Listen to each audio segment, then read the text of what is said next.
नमस्कार. मी सोनाली पराग Khandare, Sitabai Sangai junior college, Anjangaon, सुरजी.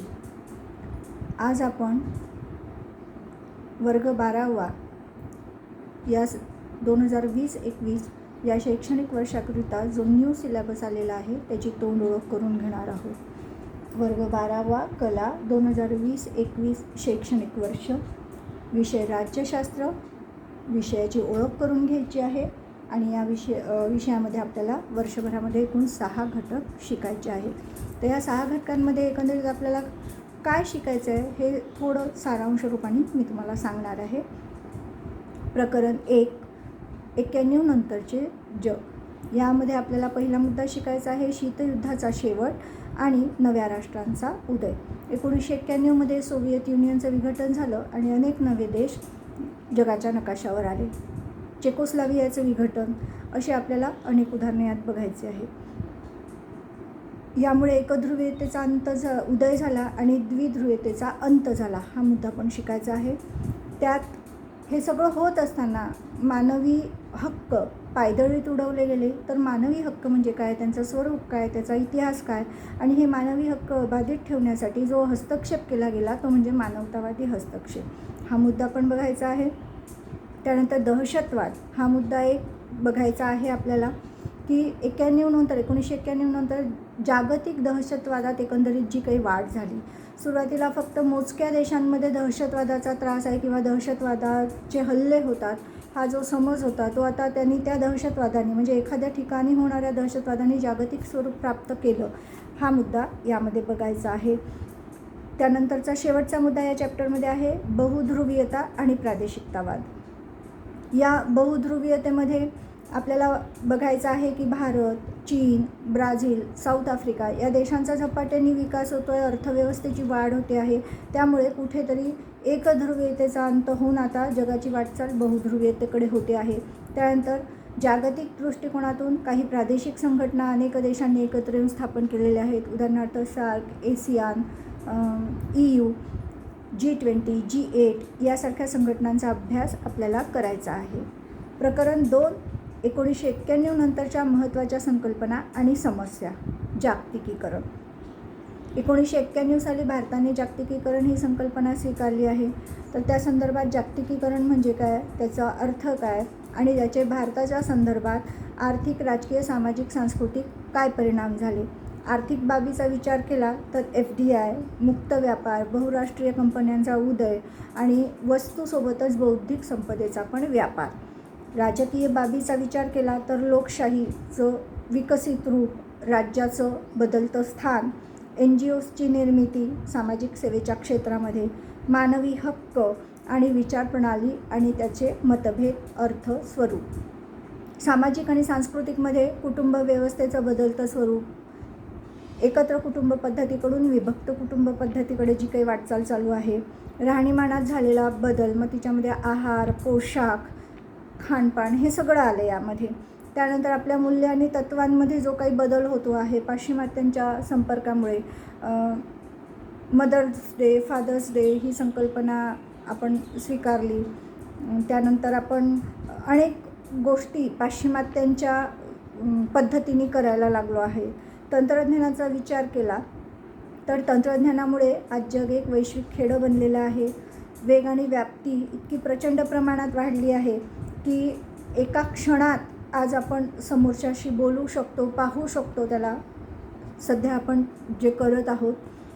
तर या तंत्रज्ञानाचे फायदे काय झाले, तोटे काय झाले हे या चॅप्टरमध्ये आपल्याला शिकायचं आहे. पुढचा चॅप्टर आहे प्रकरण 3, 1991 नंतरच्या महत्त्वाच्या संकल्पना आणि समस्या, मानवतावादी प्रश्न. यामध्ये पहिला मुद्दा पर्यावरण आणि शाश्वतता. पर्यावरण म्हणजे काय, त्यात कोणते घटक येतात, पर्यावरण मानवासाठी का आवश्यक आहे, पर्यावरणाचं आपण संरक्षण का केलं पाहिजे हे आपल्याला यामध्ये बघायचं आहे आणि त्याच्यानुसार शाश्वत विकास कसा केला जाईल. मानवाच्या येणाऱ्या अनेक पिढ्यांसाठी आपण काय त्यांच्यासाठी आपण काय करून ठेवतो आहोत, शाश्वत राहायला पाहिजे जे काही आपण करतो आहोत, हे सगळं यामध्ये आपल्याला समस्या, उपाययोजना बघायच्या आहेत. पुढचा मुद्दा आहे गरिबी आणि विकास. यामध्ये 2 संकल्पना आहेत, पारंपरिक दृष्टिकोन आणि अपारंपरिक दृष्टिकोन. पारंपरिक दृष्टिकोनापेक्षाही आता जगातले अनेक देश अपारंपरिक दृष्टिकोन स्वीकारत आहेत. भारतासंबंधी गरिबी आणि विकास या मुद्द्याचा विचार जर करायचा झाला तर भारताने अर्थव्यवस्थेचे आधुनिकीकरण केले आहे. विविध दारिद्र्य निर्मूलन योजनांद्वारे गरिबी दूर करण्याचा प्रयत्न आणि त्या योगे त्यांचा विकास होईल. भारतातील स्त्रियांच्या परिस्थितीचा विचार केला तर कष्टकरी महिलांसाठी सुद्धा भारताने काही उपाययोजना केलेल्या आहेत. त्यांच्या समस्यानुसार लिंगभेदामुळे जे काही अत्याचार स्त्रीवर होतात आहे किंवा बाकीही दृष्टीने जे अत्याचार होतात आहे त्याविरुद्धसुद्धा कडक कायदे केलेले आहे. साक्षरता महिलांमध्ये कशी वाढेल, त्यांचा राजकीय सहभाग वाढला पाहिजे यासाठी त्यांनी विविध आयोग, योजना, कायदे, महिला राष्ट्रीय धोरण अशा पद्धतीच्या उपाययोजना केल्या आहेत. महिलांसाठी खास राखीव जागासुद्धा ठेवल्या गेल्या आहेत. पुढच्या प्रकरणामध्ये प्रकरण 4 समकालीन भारत, शांतता, स्थैर्य आणि राष्ट्रीय एकात्मतेसमोरील आव्हाने. या प्रकरणामध्ये सुरुवातीला राष्ट्र, राष्ट्रवाद आणि राज्य या संकल्पना थोडक्यात दिलेल्या आहेत, ज्या आपण 11वीमध्ये विस्तृतपणे शिकलो आहोत. त्यानंतर पुढचा मुद्दा आहे याच धड्यामध्ये सर्वसाधारणपणे राज्याची भूमिका काय राहणार आहे आता या काळामध्ये.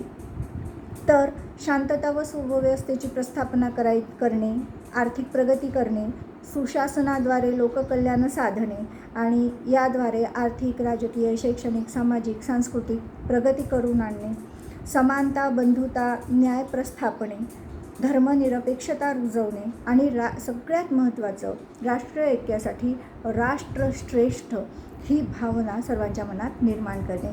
हे सर्वसाधारणपणे आता राज्याची भूमिका आहे. भारताची संरचना कशी आहे हा मुद्दा पण इथे आपल्याला बघायचा आहे की ही जे आपल्याला साध्य करायचे आहेत तर त्याच्यासाठी भारताची रचना पण कशी असायला पाहिजे ह्याचा विचार डॉक्टर बाबासाहेब आंबेडकरांनी घटना तयार करतानाच केला आणि त्याद्वारे आपल्या घटनेमध्ये अशा काही तरतुदी करून ठेवल्या आहे की ज्यामध्ये विविधतेची जोपासना करून राष्ट्रीय ऐक्याची आपण मोठ बांधू शकू. तर संघराज्य व्यवस्था आपण स्वीकारली आणि त्याद्वारे आपण आर्थिक, राजकीय, सामाजिक क्षेत्रामध्ये न्याय, समता प्रस्थापित करण्याचा नुसार प्रयत्न करतो आहे. तसे कायदे आणि नियम आपण बनवले आहेत. त्यानंतर ऐक्य निर्माण व्हावं म्हणून केंद्र व राज्यस्तरावर लोकसेवा आयोगामार्फत नोकर भरती केली जाते. त्यानंतर मूलभूत हक्कांद्वारे मानवी अधिकार दिलेले आहेत जेणेकरून प्रत्येक मानवाला त्या अधिकारांचा वापर करता येऊन स्वतःचा विकास आणि त्याद्वारे देशाचा विकासही करता येईल. कर्तव्यांचं पालन करून आपण राष्ट्राच्या उभारणीमध्ये खादीचा वाटा उचलूच शकतो नागरिक म्हणून.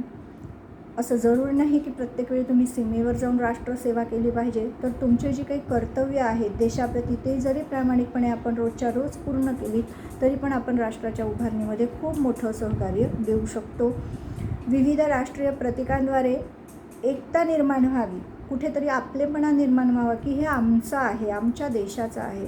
तर यासाठी विविध राष्ट्रीय प्रतीकं, राष्ट्रगीत, राष्ट्रगान, राष्ट्रीय चिन्ह, राष्ट्रध्वज याद्वारे कुठेतरी आपलेपणाची भावना मानसिक आणि भावनिक स्तरावर निर्माण करणे, हे सगळं आपल्याला साध्य करायचं आहे. पण हे साध्य करत असताना आधीच्या काळी आणि आजही काही अडचणी मात्र आहेतच. भारत स्वतंत्र झाला तेव्हा संस्थानांचं विलिनीकरण करून अखंड भारताची निर्मिती करायची होती. फाळणीनंतर शांतता व सुव्यवस्थेची प्रस्थापना करायची होती. राष्ट्रीय ऐक्य निर्मिती करायची होती. विविधतेचे संवर्धन करायचं होतं. समतोल प्रादेशिक विकास साध्य करायचा होता. ह्या आधीच्या काळातल्या अडचणी होत्या ज्या आज आपण ह्यावर बऱ्याच अंशी कार्य केलेलं आहे. पण अजूनही काही अशा अडचणी आहेत ज्या आजही आपल्यासमोर ब्रह्मराक्षसासारख्या उभ्या आहेत.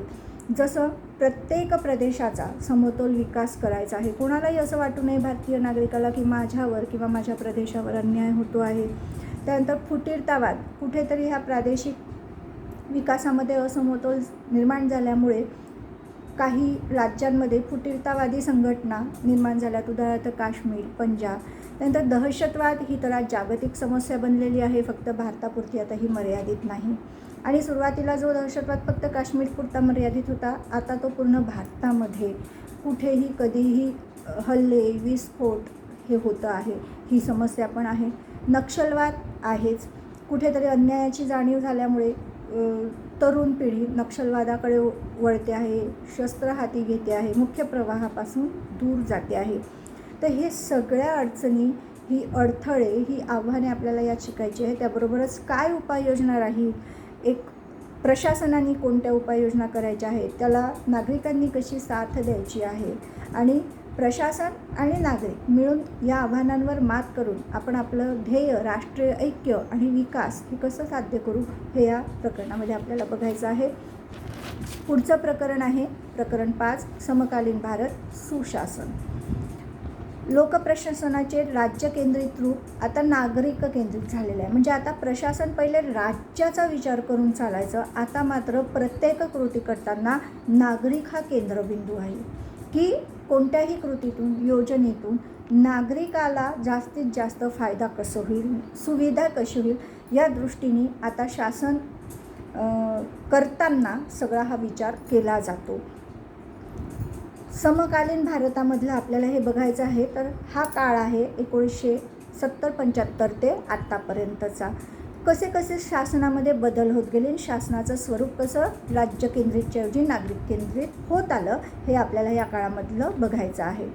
आता सुशासनाची मूल्ये अभ्यासायची आहेत की सुशासन कशाला म्हणू आपण. तर जिथे ज्या शासनामध्ये नागरिकांशी वर्तणूक करताना समता, नागरिकांचा सहभाग, त्यानंतर कायद्याचे राज्य राहील, कायद्याचे नियम सगळ्यांना सारखे राहतील, प्रत्येकाला, व्यक्तीला न्यायाची प्रस्थापना होईल, प्रत्येकाला न्याय भेटेल, उत्तरदायित्व राहील प्रशासनातल्या अधिकारी वर्गाचं. असं नाही की नागरिकांच्या समस्या आहेत आणि हे आपला वेळ घेतात आहे, तसं होणार नाही. आता त्यांचं उत्तरदायित्व राहील की तुम्ही नागरिकांसाठी, या समस्यांसाठी जेव्हा समस्या घेऊन आले नागरिक, तेव्हा तुम्ही काय केलेलं आहे आणि कोणत्या कालावधीत केलेलं आहे. पारदर्शकता महत्त्वाची आहे आणि परिणामभिमुखता, की हे सगळं झाल्यावर काय परिणाम आला, याचा रिझल्ट काय आला, की आपण जे काही नागरिकांसाठी, लोककल्याणासाठी केलेलं आहे तर ह्याचा रिझल्ट मिळणं, फक्त कृती करणं महत्त्वाचं नाही, तर त्याचा रिझल्टसुद्धा पॉझिटिव्ह मिळाला पाहिजे. तर ही सुशासनाची मूल्य आहे जी आपल्याला शिकायची आहे. मग हे प्रशासनाचं रूपांतर सुशासनामध्ये व्हावं म्हणून काय प्रयत्न केले गेले आहेत आजपर्यंत. तर लोकपाल आणि लोकायुक्त यांची मागणी झाली, आंदोलनं झाले, नियुक्त्या पण झाल्या आहेत. आता नागरिकांची सनद प्रशासनाने जाहीर केली आहे. 2 संधा आतापर्यंत जाहीर झालेल्या आहेत. त्यानंतर प्रशासनाची सुरुवात झालेली आहे, जेणेकरून नागरिकांना ऑफिसचे हेलपाटे घालावे लागू नयेत, त्यांना घर बसल्या कागदपत्र मिळावेत, तसेच माहितीसुद्धा घर बसल्या मिळावी आणि जलद मिळावी. माहितीचा अधिकार 2005 साली जो कायदा झाला त्यानुसार हे काम का झालं नाही किंवा या कामात काय अडचणी आहे, इतका वेळ दिरंगाई का झाली, माहितीच्या अधिकाराद्वारे आपण हे सगळं विचारू शकतो. आणि नागरिकांचा सहभाग घेऊन काही समित्या निर्माण झालेल्या आहेत आणि शासनातले अधिकारी आणि नागरिकांचे प्रतिनिधी, नागरिकांमधून जे या समितीवर गेले ते मिळून कार्य करत आहेत त्या प्रदेशाकरिता. तर हे सगळं सुशासनाकरिता आपल्या शासन राबवत आहे आणि हे सगळं सुचारू रूपाने व्हावं, प्रत्येक घटकाच्या समस्या सोडवल्या जाव्यात म्हणून विविध आयोगांची निर्मिती केलेली आहे. तर त्या विविध आयोगांचा अभ्यासही आपल्याला या प्रकरणात करायचा आहे. जसं राष्ट्रीय महिला आयोग, राष्ट्रीय अल्पसंख्याक आयोग, राष्ट्रीय अनुसूचित जाती जमाती आयोग, राष्ट्रीय मागासवर्गीय आयोग, बाल हक्क संरक्षण आयोग इत्यादी आयोगांची माहितीसुद्धा आपल्याला या प्रकरणामध्ये घ्यायची आहे. या सिलेबसमधला शेवटचा प्रकरण आहे प्रकरण 6, भारत आणि जग. प्रत्येक व्यक्ती किंवा प्रत्येक देश हा स्वावलंबी नाही, सध्या परावलंबी आहे. सगळ्याच गरजा आपण देशातल्या देशात पूर्ण करू शकत नाही, हे प्रत्येक देशाला लागू आहे. त्यामुळे प्रत्येक देशाचं परराष्ट्र धोरण असतं. तर हे परराष्ट्र धोरण म्हणजे काय, त्याचा अर्थ काय, भारताच्या दृष्टीने त्याचं स्वरूप काय आहे, आपण कोणती उद्दिष्ट तत्त्व डोळ्यासमोर ठेवून हे परराष्ट्र धोरण आखलेलं आहे, हे आपल्याला यात बघायचं आहे. जसं आपल्या परराष्ट्र धोरणाचा पाया आहे पंडित नेहरूंची पंचशील तत्त्व. अलिप्ततावाद. अलिप्ततावाद म्हणजे काय, ही चळवळ कोणी सुरू केली, या चळवळीचा हेतू काय, तत्त्व काय, या चळवळीने आतापर्यंत काय साध्य केलं, हे या मुद्द्यामध्ये आपल्याला बघायचं आहे. या चळवळीचा स्वीकार केल्यावर भारताला काय फायदा झाला आंतरराष्ट्रीय समुदायामध्ये, अलिप्ततावादाचा हा मुद्दासुद्धा बघायचा आहे आपल्याला. भारताच्या परराष्ट्र धोरणाला प्रभावित करणारे आंतरराष्ट्रीय आर्थिक राजकीय घटक कोणते याचा पण अभ्यास करायचा आहे. भारताचे जगाबरोबर संबंध. जगामध्ये ज्या काही महासत्ता आहेत आणि ज्या काही महासत्ता होऊ इच्छित आहेत अशा शक्तिशाली देशांसोबत भारताचे संबंध कसे आहेत. अमेरिका, चीन, आधीचं सोव्हिएट युनियन आणि आताचं रशिया या देशांसोबत भारताचा परराष्ट्र धोरण कसे आहेत, बाकी संबंध कसे आहेत, त्याचा भारताच्या विकासासाठी काय उपयोग होतो आहे हे मुद्दे पण बघायचे आहेत. आणि सोबतच शेवटचा मुद्दा आहे शेजारी देशांशी संबंध कसे आहेत भारताचे. भारताला अनेक देशांचा सीमा लागून आहे. मग ह्या ज्या देशांच्या सीमा आपल्या देशाला लागून आहेत या देशांशी उदाहरणार्थ पाकिस्तान, नेपाळ, भूतान, चीन, अफगाणिस्तान या देशांशी आपले संबंध कसे आहे, परराष्ट्र धोरण कसं आहे, व्यापार कसा आहे, आर्थिक राजकीय सामाजिक देवाणघेवाण कशी आहे या संबंधांना आपल्याला शिकायचं आहे. हेच देश नाहीत तर दक्षिण आशियात येणारे देश कंबोडिया, लाओस, व्हिएतनाम या देशांशी पण आपले संबंध कसे आहेत, व्यापारिकदृष्ट्या, राजकीयदृष्ट्या, सामाजिक शैक्षणिक देवाणघेवाण कशी आहे हे पण आपल्याला या चॅप्टरमध्ये या मुद्द्यात शिकायचं आहे. तसंच भारत ज्या ज्या प्रादेशिक संघटनांचा जागतिक प्रादेशिक संघटनांचा सदस्य आहे त्याच संघटनेचे इतरही देश सदस्य आहेत. मग ह्या सदस्य देशांबरोबर किंवा या संघटनांबरोबर भारताचे संबंध काय आहे, कार्य काय आहे हे सुद्धा थोडक्यात आपल्याला या प्रकरणामध्ये शिकायचं आहे. एकूण एवढा अभ्यास आपल्याला या 6 प्रकरणांमध्ये वर्षभरात करायचा आहे. आता शाळा जोवर सुरू होत नाही तर तुम्ही घरी आहात सगळे विद्यार्थी माझे, तर हे जे व्हिडिओ मी पाठवत आहे हे तर तुम्हाला बघायचेच आहेत. सोबतच तुमच्या फावल्या वेळामध्ये तुम्हाला त्या वेळेचा सदुपयोग करायचा आहे. कारण शाळा सुरू झाल्यावर आपल्याला खूप कमी वेळ मिळणार आहे आणि आपल्याला खूप फास्ट टीचिंग घ्यावं लागणार आहे. तर तुम्ही जितका होमवर्क आज घरी तयारी करून ठेवणार आहात, पूर्वतयारी, आपल्याला तेव्हा सोपं जाईल. तर तुम्हाला बघा काय काय आहे तुमच्या पुस्तकामध्ये. नकाशे आहेत, चौकटी आहे, माहिती दिलेली आहे, त्यामध्ये शोधा पाहू असे उपक्रम आहेत तुम्हाला. तर ह्या सगळ्यांचा अभ्यास करा. त्या शोधा पाहूमध्ये जे जे तुम्हाला शोधायला सांगितलं आहे, माहिती मिळवायला सांगितली आहे ती तुम्ही माहिती मिळवा. प्रत्येकाने थोडं तुमचे जे काही ग्रुप्स असतील त्यावर चर्चा करा आणि एकेका ग्रुपनी एक एक शोधा आणि तसं करा. म्हणजे शाळा सुरू झाल्यावर आपल्याला यामध्ये आपला वेळ जाणार नाही. त्यात जी काही करेक्शन आहे मी सांगणारच.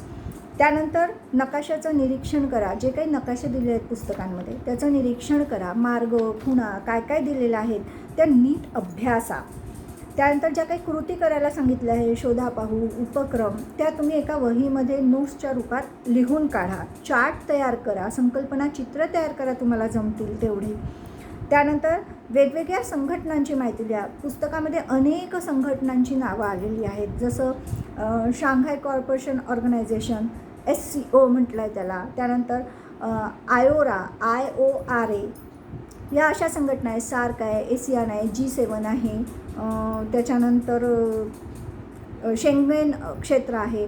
या सगळ्यांची माहिती जितकी मला मिळवता येईल मिळवा आणि तुम्ही तुमच्या ह्याच्यात टॉपिक वाईज त्याचे माहिती लिहून ठेवा. आता माहिती कशा स्वरूपात लिहाल तुम्ही, तर स्थापना कधी झाली या संघटनांची, सदस्य देश कोणते आहेत या संघटनेचे, तत्व, हेतू, उद्दिष्ट काय आहे स्थापनेमागचं, शिखर बैठका कशा आहे, कसं त्यांचं स्वरूप आहे, कार्य काय आहे या संघटनांचं आणि भारताचं या संघटनेमध्ये स्थान काय किंवा या संघटनेशी कसे संबंध आहे, भारताने काय कार्य केलं आहे या संघटनेच्या माध्यमातून इत्यादी तुम्हाला सारांश रूपाने पॉईंट वाईज तुम्ही या संघटनांची माहिती मिळवून ठेवू शकता.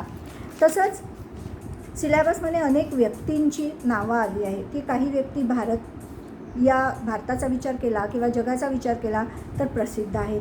तर या व्यक्तींचं व्यक्तिचरित्र थोडक्यात तुम्ही लिहून काढा. त्यांचा जन्म कधी झाला, कुठल्या देशात झाला, त्यांनी नेमकी कोणते शोध लावले किंवा कोणत्या संकल्पना मांडल्या, त्यांचं कार्य आणि त्या कार्याचं महत्त्व किंवा आजही होत असलेला उपयोग, अशा पद्धतीने तुम्ही अशा व्यक्तींची माहिती मात्र तुम्ही तयार करून ठेवा. विविध सरकारी योजना इथे आलेल्या आहेत. जसं आत्ता मी म्हटलं विविध आयोग आहे, राष्ट्रीय महिला आयोग, राष्ट्रीय अल्पसंख्याक आयोग, असे विविध योजना, दारिद्र्य निर्मूलनाच्या योजना, मनरेगा आहे, या योजनांची, ज्या योजनांची नावं सिलेबसमध्ये आलेली आहेत, चॅप्टरमध्ये आलेली आहेत, त्या सर्व योजनांची माहिती मिळवा. कधी सुरू झाली योजना, योजनेमागचं उद्दिष्ट काय, किती वर्षांसाठी चालू आहे, आजही ती चालू आहे का, आणि काय साध्य झालं या योजनेच्या माध्यमातून. तसंच विविध आयोगाचे कार्य काय, कधी स्थापना झाली या आयोगांची, कोणता उद्देश होता, अशी सारांश रूपाने तुम्ही माहिती काढून ठेवा. मिळालेल्या वेळेचा आपणा सर्वांना सदुपयोग करायचा आहे, तुम्हाला पण आणि मला पण. तरी मी अपेक्षा करते की तुम्हाला मी जे काही तुमच्याशी संवाद साधलेला आहे, सिलेबसची जी ओळख करून दिली आहे, ती तुम्हाला सगळ्यांना समजलं असेल, कळलं असेल. आणि मी जी काही तुम्हाला कार्य करायला सांगितली आहेत आता फावल्या वेळामध्ये, तर हे सगळं तुम्ही करणं सुरू कराल अशी अपेक्षा करते. धन्यवाद.